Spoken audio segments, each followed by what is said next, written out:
Çömeliyim bu da. Atı.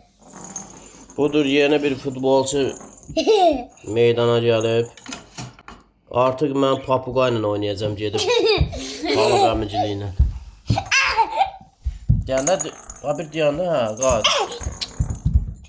Düz at, düz. Düz at. Gözdə at. Və budur Talib amcının yeni komandasının üzvü.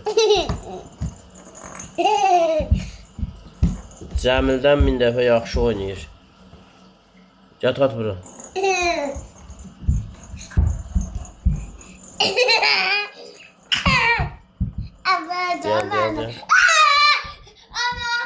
At olsun tez at. Qışqırma, deyən, qorxuzma da. Ama az atalım. Məzarəmdə deyir, papugaylarım var. Nə bilim, elə eləyirlər. Buna bax, futbolçu yetişdiriyor baba. Aha.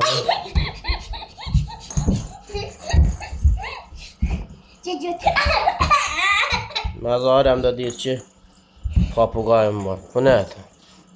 Bax buna. Bunun adını Cəmil qoymuşam, Cəmil. Budur Cəmil gedir. Ola Cəmil çağır bura.